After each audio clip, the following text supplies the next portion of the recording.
Welcome to the Ernie Chambers Show.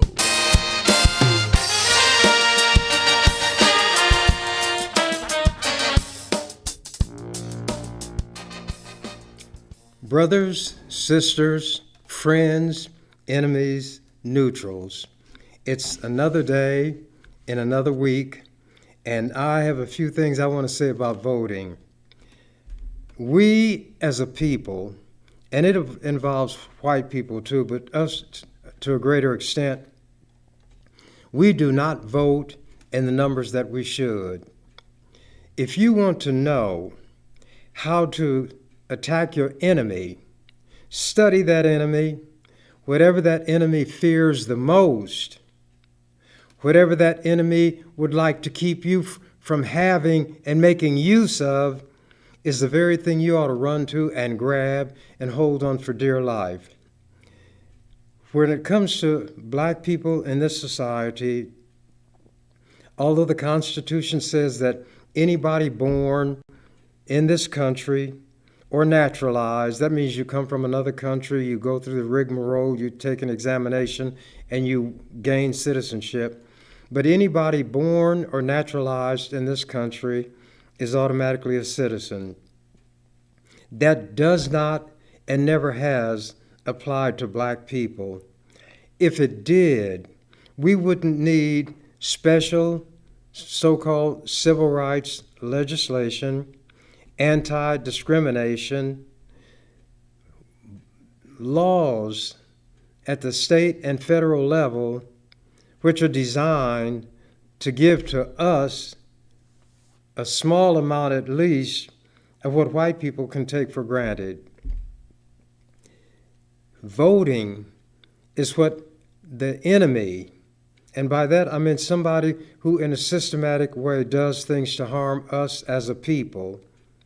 The thing that the enemy fears the most, and has demonstrated it throughout society and throughout history, is the vote. These white people want to get into office. They know where the seat of power is. They know where the buttons are that people in power push and things happen.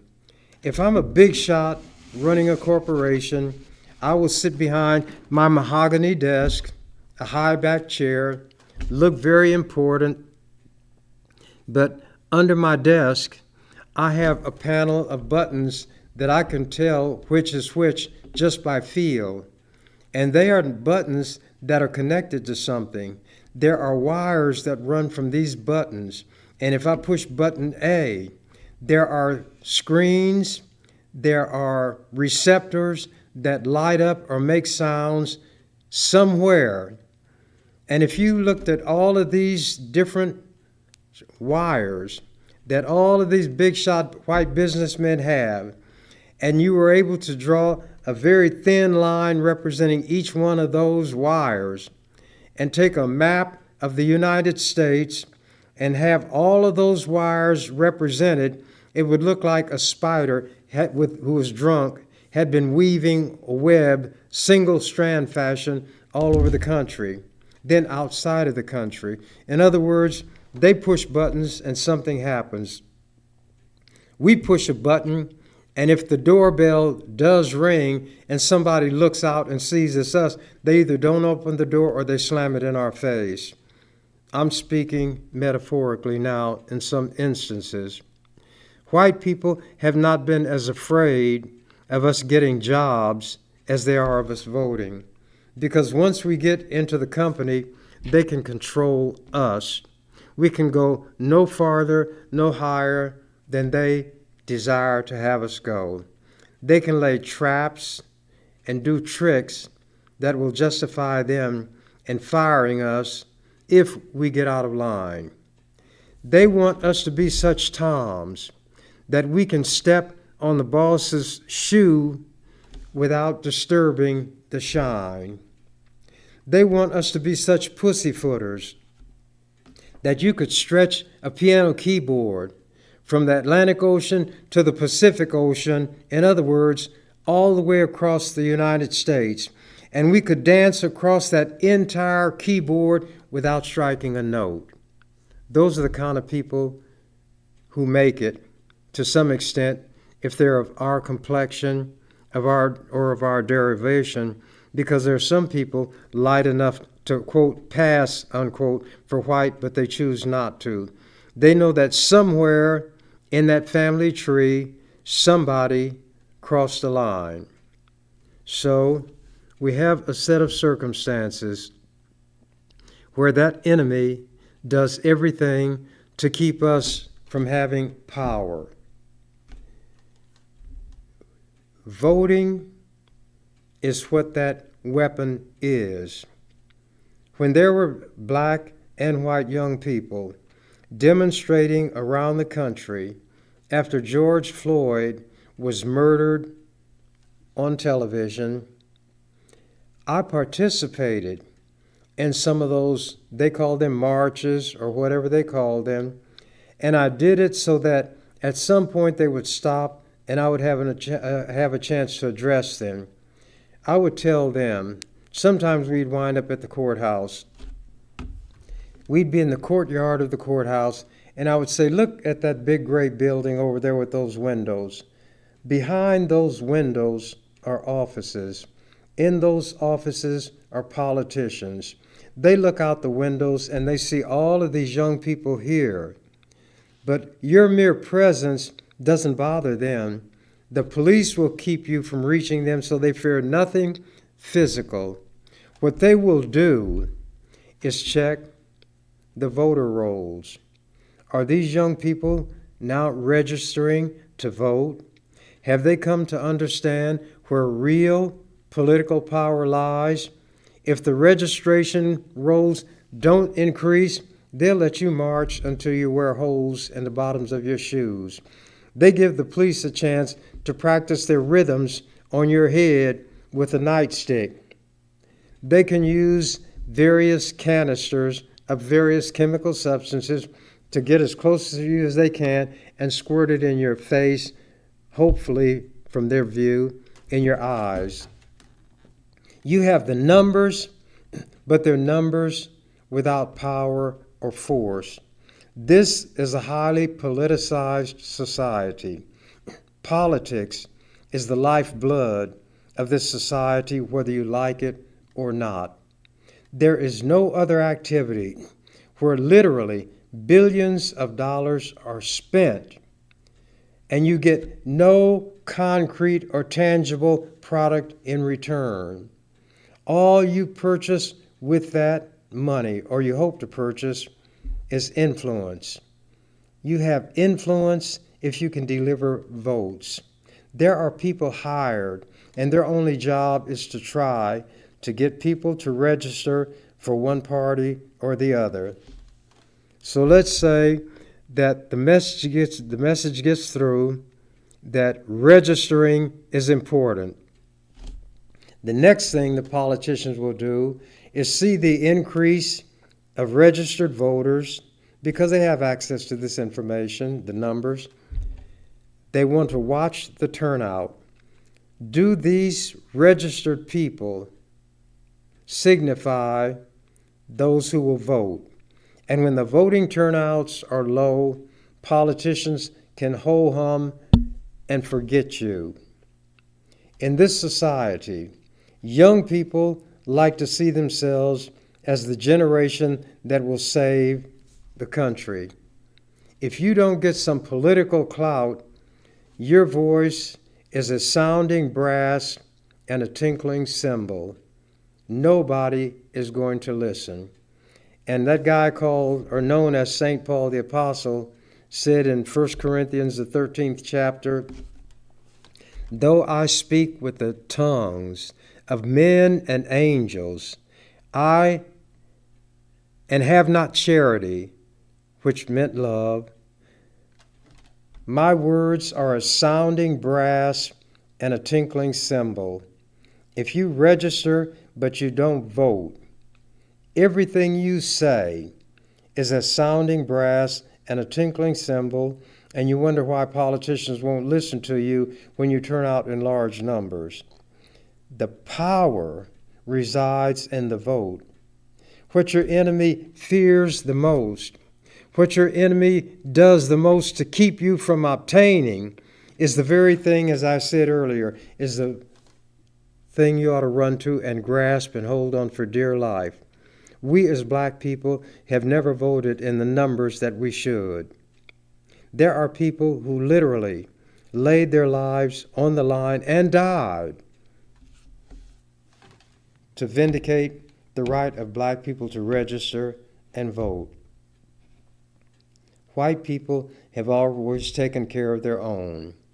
In the southern and rural areas of this country in the earlier days, white people could not read or write.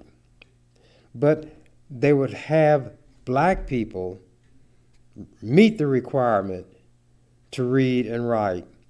So if you could read, they would ask you to read, then quote from memory, the first 3 articles of the United States Constitution. And since Jesse James is the registrar and Frank James is the one guarding, and you're the poor person here with a few nickels in your pocket and they want them, you're not going to be able to read well enough to satisfy these racists. So what do they do for the white people who in the South and other rural areas are ignorant, illiterate, and unable to read? They will say, if you had a relative who voted in an election so many and so many years ago and nobody knows whether it's true or not, then you don't have to take a test, a literacy test. You get in by riding the coattails of one of your forebears. And that's where the so-called grandfather clause came on. If your granddaddy did it, that automatically entitles you to do it. This is the way white people take care of their own and let that power flow even though they don't reach the standards that they set for us. Let's say that you could pass the reading test, whatever it was. Then you know what they would ask you? How many windows are there on the west side of the courthouse? Who has counted those? You flunked. Let's say black people catch on and they know that's what they might be asked. So they ask you, how many windows are there on the west side of the courthouse? You tell them. Excuse me. On the east side, you tell them. But the white man who's in this position, like the devil, was a trickster and a liar from the beginning. Excuse me. So there is another test. How many bubbles are there in a bar of soap? And these are things that were actually done to keep us from voting. Dogs were set on young people who were trying to get people to vote, register first, and then vote in the South. Fire hoses were brought out against them.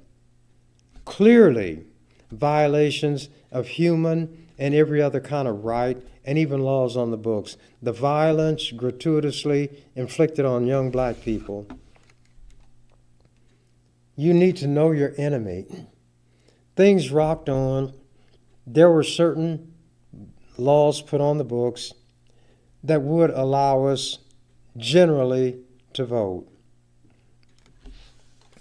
But we won't vote. We say my vote doesn't count. It doesn't count because we don't cast it. Nobody is going to respect you when you fail to use the tool that is readily available, so you don't have to be whining, crying, begging, and pleading all the time. You can stand upright on your feet like an adult and look this other adult, white one, in the eye, and you don't have to blink. You don't have to come into a room where he's sitting down and you're standing up and you reach in your pocket and bring out some sand and you spread it on the floor and you go shuffling up to him, sliding on the sand, and say, "Pardon me, boss, I just graduated from the cool school." A clown, a joke, a jokester. Vote. Register and vote. If we read history, and we don't have to go back too far, we can see where people did literally lay their lives on the line. Medgar Evers was assassinated. Martin Luther King Jr. was assassinated. Malcolm, although he was a Muslim and talked about things other than voting, was assassinated. And Malcolm's watchwords were, by any means necessary. You don't have to use or resort to extraordinary means if you will just vote. Our district, the 11th Legislative District, number 2 City Council District, are not taken seriously because we don't vote in large enough numbers. But if we were doing that, as some will do in the South, you know what these white people do? They draw the lines to include this territory that has a lot of white people, exclude this territory that has a lot of black people, and it's called gerrymandering. And you know where that term came from? If you read history, a guy named Elbridge Gerry, Gerry, was the first one who started utilizing that. And as he drew these lines that wiggled and squiggled and went all kind of ways, they said, that looks like a salamander. But since Elbridge Gerry was the one who did it, they didn't call it a salamander, they called it a gerrymander. There are so many things in history that we need to master. Malcolm said, the study of history is the subject best able to reward our endeavors or expenditures of energy. All that a white person has to do is be born in this country, and he or she does have all of the rights promised by the Constitution and the laws. A white person from another country can get off the boat. He or she will get off the boat on Saturday. Then Monday, he or she is your boss because he or she can become a citizen. They have to go through some steps, but I'm doing this to make a point. White people take care of their own. White people, though, are outnumbered on this planet. I'm not going to go off into that because I would take more time on that and not make the point. When I got sent to the legislature by wise black people, I wore sweatshirts and jeans. And when white people ask me, why did I dress that way? I say, well, if you'd worry less about how I dressed and more about the rules and the way that I study the rules, you would do better than I do. But let me tell you this. Before I came here, and while I'm here, I'm a barber. If what I wear is suitable and good enough for the people who give me my living, certainly it's good enough for people down here who are going to show themselves to be my enemy. So don't worry about how I dress. You pay attention to the rules. And I became a master of the rules. I became known as the King Cobra. And my mantra was, the King Cobra, does not waste venom on dead or fleeing things. So if a bill came up for a vote and it made no difference one way or the other, I wouldn't say anything, and people would ask me, why didn't you say anything? I said there's no need to because it's a pee-wee bill. It doesn't mean anything. If it passes, then come see, come saw. If it doesn't pass, come see, come saw. It's a bill, when you look at it, it doesn't help anybody. It doesn't hurt anybody. It doesn't cost anything. It doesn't do anything. Then go on and pass it. And you wouldn't worry about anything from me. You're wasting your time, but you're passing time. And to me, in that legislature, time was valuable because I knew how to consume it. I mastered all of the rules in their book. They enshrined me in the rule books. They have rules in their books, rule book, even today, put there specifically to try to stop me, and it never did. One reporter had written that a wise woman had told him that the governor controls the purse strings in the state, but Senator Chambers sets the agenda. And I could tell them, you're not going to move this bill today. And I could write an amendment on the spur of the moment. How would I do it? I understand grammar. If bills are divided into sections, let's say that a section has a statement that comprises 30 words. Right there I have 30 amendments. How do I get them? I offer an amendment to strike each one of those words. I get 10 minutes to give my opening. Then I can speak 2 more times, 5 minutes each. That's 20 minutes. Then I have the opportunity to have 5 minutes to close. I can take 25 minutes with an amendment that simply says, remove this word, or I can add a word, or I can substitute a word. And it's why if they tried to be tricky and did not make their amendment or provision available so that it would be printed in the journal and offered it on the spur of the moment, it had to be printed and put on our desk, and it just put that amount of ammunition into my hands, not through the rule book, but through the printed amendment that was offered. They'd come around and say, Ernie, do you see anything wrong with this that you're against?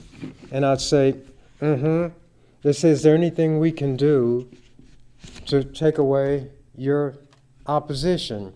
If there was, I would tell them. If there wasn't, I would say no. Then they'd go to the speaker and tell the speaker, Ernie doesn't like this. It's going to take a long time. People will get angry at me because they'll feel that I'm giving Ernie all this time and they can't get to their bills. So I would like to pass over this bill today. And that's how I stopped a bad bill without even fighting, without working up a sweat. I mastered the rules and I knew how to apply them. I was called the master of the rule book, and I'm enshrined in the rule books to this day. I'm enshrined in their Constitution. How? Through term limits. They couldn't get me out because black people were wise and knew what they had with me in that legislature. So they said, then we'll fix it so that he cannot run after 2 terms. And they got it. Editorial writers saw what they were doing and said how unwise it was. Former senators talked about how unwise they were, and that it was all to try to stop one man, and then I mocked and ridiculed them. I said, you got something in your Constitution that will temporarily remove me, because after I sit out a term, I can come back, and I will be back. I said, but I'm taking all 48 of you with me. There are 49 senators. And I'd say, this is my legislature. I own this legislature. You all are my white folks. But if a bill is essential and must be passed, I will allow you to pass it. If it has merit, I will help you pass it. A loaded brain is more powerful than a loaded pistol unless you're in a gunfight. See, I'm intelligent also. I could be giving one of my most inflammatory or inspirational speeches, as they call it, and I'm making one point after the other, and somebody puts a pistol on my nose and say, Ernie, you say one more word and I'll blow your brains out. I'm intelligent. Silent night. They didn't know how to cope with me. They didn't know how to deal with me. They had nothing that I wanted. They couldn't take anything from me. The lobbyists who control them will tell them, don't upset Ernie because he will hurt my bill. And then lobbyists would come to me and ask me, is there anything that can be done to this bill that will take away your opposition? And if there was, I would tell them, they'd take away my opposition, and I'd let the bill go without even speaking on it. But because there were different bills dealing with different subjects, they never knew when that would happen. One of the senators said, Ernie's got the power of Nero. If people were in the arena in the days of Rome and they were fighting the beasts or whatever, and one of them was under the control and at the mercy of one of these gladiators, if Nero turned thumbs up, everybody turned thumbs up, and the person was allowed to live. If Nero turned thumbs down, the person who was in charge had to kill the individual. One senator said Ernie has become the Nero of the legislature, and that's an awesome power. If he says a bill lives, it lives. If he says it dies, it dies. Not everything that I attempted was successful, but it was successful to a marked degree, to such an extent that I could run that legislature. And they called the legislative chambers Ernie's Chambers. All kind of little things. You know how I got into the legislature? I could have been the wisest, most erudite, to use one of their words, most articulate persons walking in shoe leather, but I couldn't have gotten into the legislature if more people had not voted for me than they did anybody else who was running for the office. It reached the point where people wouldn't even bother to run. Well, I was, after term limits, after 2 sessions, I was term limited out. I waited 4 years and I came back. And the first thing out of my mouth was the words, before I was so rudely interrupted by term limits. People began to say how it was a high cost to pay to try to stop one person and you got term limits. I said, right, because when I go, I'll take 48 of them with me, and then I'll be back. I served 2 more years. I was term limited out. By the time that 4-year term was over, and at that time I told people that if my health was good and my mind was clear, I'd consider it. They took that as a promise to run again. But the promise being made must be kept. If I was not clear enough and the people that I care about took it as a promise, and maybe they were playing a trick on me because they wanted me back down there, I said, if that's what my words conveyed to you, then I'll keep my word. And a few days before the deadline for filing for the legislature, I filed again. Well, the Democratic Party didn't like that because the person who is there, and by the way, he got there when I was term limited out because I endorsed him. I had known nothing about him, but he was a young man. He was going to law school. He was a champion wrestler, which meant he had some heart, because on the mat it's just you and that other person. It's not like a team sport where if you mess up, other people make up for it, and it doesn't make that much difference. He was going to law school. I was going to law school while I was in the legislature, and even before. So when I looked at the other ragtag and bobtail people running, and there were those who had sold out numerous times, I endorsed him and he won. Well, now the piper must be paid. The people in this district, and I don't mean 1 or 2, said you got to run because while you were not there, all kinds of crazy things happened in the legislature. COVID-19 occurred, and that was occurring before I got out through term limits. And that's a word that tells you information. So COVID-19 is like a code that tells you when this particular branch of virus came into being, the year that it came into being, and that's where COVID-19 came from. If you look at things, you see that there is a logic to it. So I got all of my shots. Every shot, well, 2 of them, a shot and a booster. When I got them, I would drop down and do one time 25 push-ups, another time 30, just to show them that I was in good health. I wasn't taking the shot because I was sick right then and had to try to get well. Prevention is better than cure. Don't get sick in the first place. So every time I got my COVID shot, I notified the media, and they wanted to be there. Sometimes television people, other times the print media, sometimes both of them. And I was trying to show by example what I thought was best for all people, not just black people. But I said, we as black people perish because we don't have an understanding. And I'd quote Bible verses because we are rooted and grounded in the Bible. Even if we can't read, we hear some verses quoted so often that we know them as though we could read. So, I would quote the verse, "My people are destroyed or perish for lack of knowledge."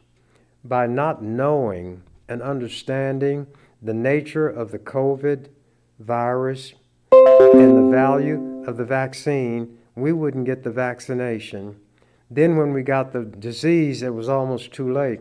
Johnny Rogers, who was an unbelievable and incredible athlete, he was not very large, but they wound up calling him Johnny the Jet, and he won the Heisman Trophy. Johnny didn't take it seriously. Johnny got COVID, and he almost died. His sister made fun of him, saying, "You're as thin as my finger."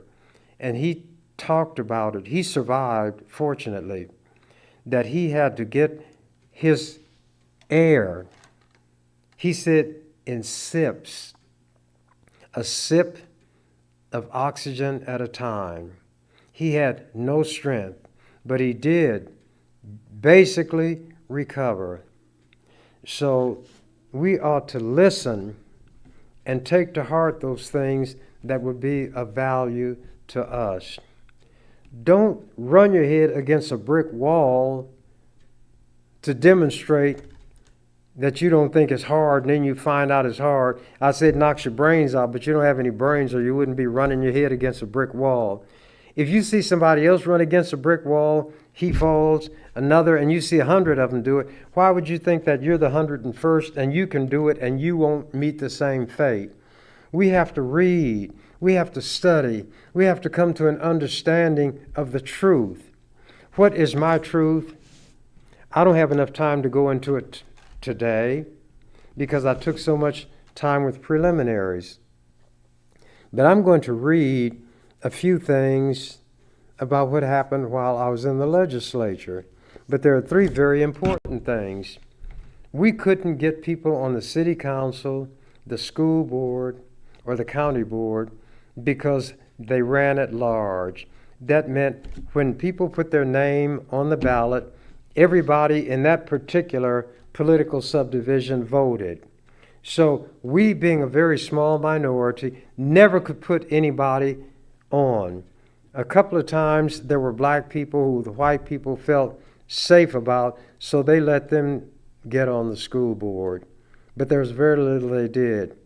I wanted to create a system where it didn't matter what white people think or how they felt. Even if we made a mistake as black people, it would be our mistake, and we wouldn't make the same mistake again. The system is called district elections. You divide the political subdivision. If there are 7 people on the board, then you divide it into 7 districts. And because the Supreme Court knew that white people would gerrymander, they had to be compact, contiguous districts, the lines. That meant you couldn't stretch something way out like a salamander. And there would have to be, to the extent possible, a community of interest taken into consideration. Do these people that are going to be in this district have enough in common so that their voting will mean something and they can get somebody of their choice? I did it first with the school board. The governor vetoed it 3 times. Finally, I overrode his veto, and we were able to elect somebody to the school board of our choice. I think Brenda Council may have been the first one. She may have even been the president of the school board. The next tree to fall was district elections for the city council. That was even more difficult because it involved politicians. They made decisions where developers and other people who spent a lot of money wanted to control a majority of the people on the city council. So since the running for the position was at large, they could put money into a few people's campaigns, and those people would win. And that's how these big interests controlled everything. We ran for the city council. I think I even ran for the city council once, ran for the school board. No chance, but just to demonstrate that no matter what we had going for ourselves, we couldn't elect anybody. That bill also was vetoed several times. But I'm going to tell you how I lucked up on it. I lost a bill that meant a great deal to me. People think that the only time I got a bill passed to abolish the death penalty was a few years ago. In 1979, I persuaded the legislature to vote to abolish the death penalty, but a governor named Thone vetoed it, and I couldn't get enough votes to override his veto. My city council bill came to his desk, and the prior governor had always vetoed it. This particular white governor had people come to him and say, "You can't do this to the same man twice, and everybody will see what you're doing." So, whereas he vetoed my death penalty bill, it was like a trade, quid pro quo. He vetoed that, but he allowed my district election for city councils to pass. The last of the three, of the Trinity, was the Douglas County Board. The county is much larger, and there were not as many people on the county board. The districts would be larger, but the black people would be concentrated in one district, and if whoever wanted to run for that particular district, even though there were white people in it also, could marshal the votes of enough of the black people, they could get elected. And that happened. A black woman was the first one of our complexion, of our racial derivation, to get on this county board. The same thing had happened with the school board, and it may have happened with the city council. But Brenda had gotten on the city council too. Then she ran for mayor and came within a few hundred votes of beating Hal Dobb, but she couldn't quite make it over the hump. And to run for mayor, it's citywide.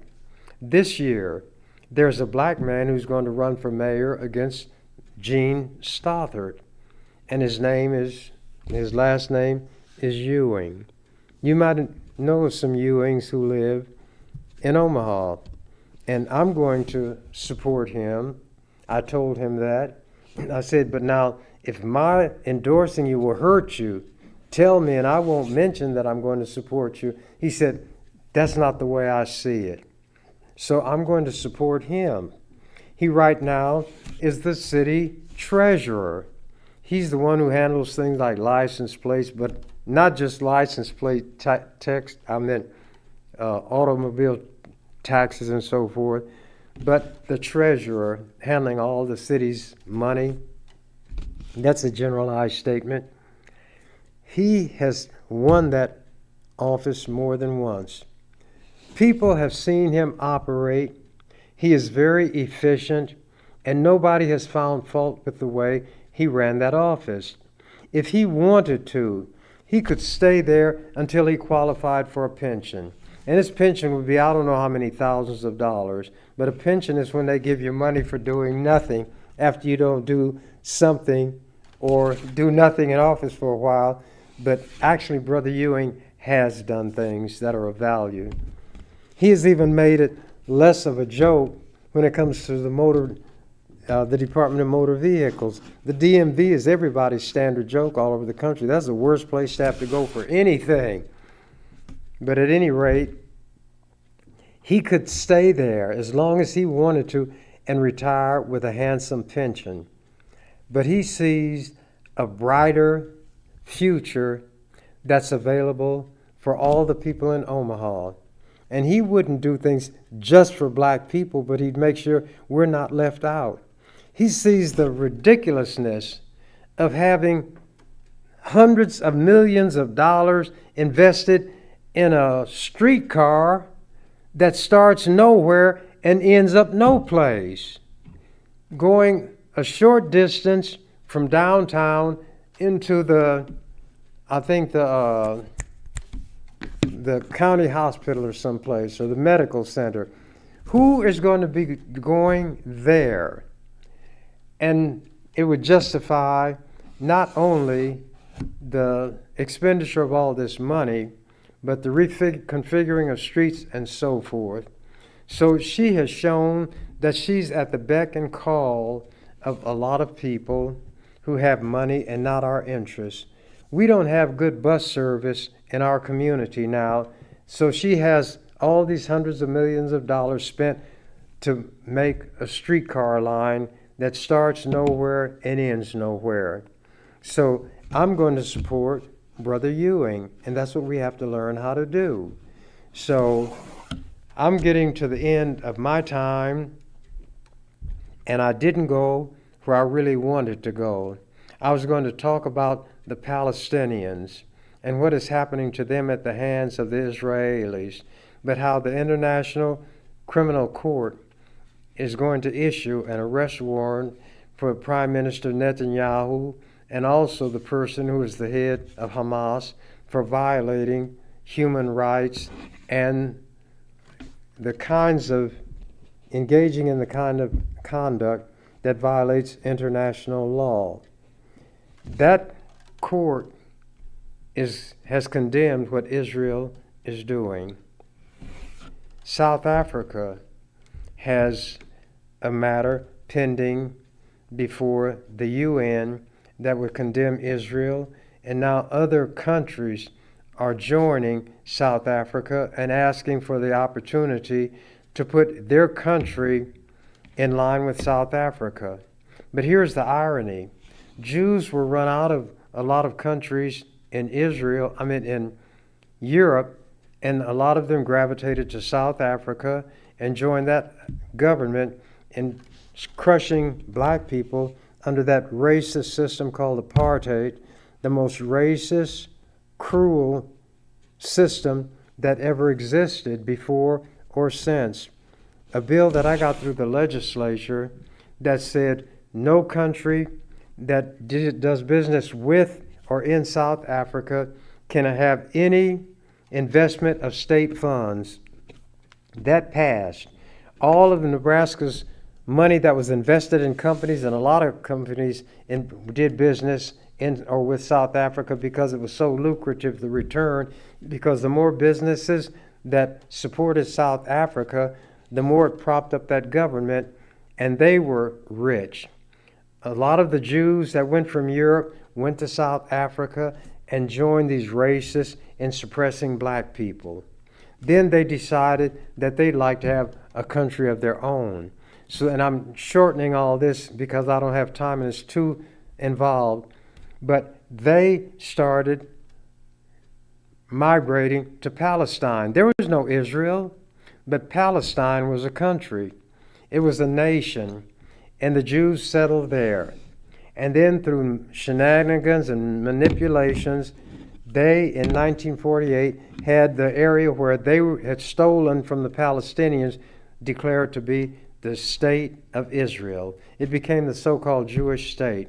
Then, like a plague, and this is not on every Jew, the ones who ran it began to steal and encroach on the land of the Palestinians, and pretty soon they took over, and you see what's happening today. And you know, when you run like I run, and you run a mile in 4 minutes, when you run 3 minutes, you just know that automatically, and you know when you got 1 minute left. And I figure I probably have run 3 minutes of my 4-minute mile, so I probably got about a minute left, and I'm going to wrap it up without having to have the hammer dropped on me. I'm going to, from time to time, talk about voting, and I will give some examples specifically from various states of how things were done to keep black people from voting, and then show examples of how when black people voted, things changed because they had their fingers and thumbs on the buttons of power. And there was something that button was attached to, like these big shot white men. And when you hit this button, there were currents that went through these wires, and something happened here, it happened there, and it happened to the other place. Without voting, we're going to be whiners, complainers, and beggars forever. And some people might be saying right now, well, suppose you encourage a lot of people to vote and they don't vote for you. Well, it's bigger than me. It's more important than me. I'm one person. I don't have a lot of time left on this earth anyway. If I have 100 years, that's not much time. We have to look at what's best for our group. And the best thing for our group is to be in a position to make a decision as to who we want, who we think is our best, in our best interest. And when I was in the legislature, I would tell people how to file and run against me. And if they didn't have the money, they might could do it in paupers where you didn't have to pay the filing fee. And I said, but if you lose me, oh yes, you lose a good thing.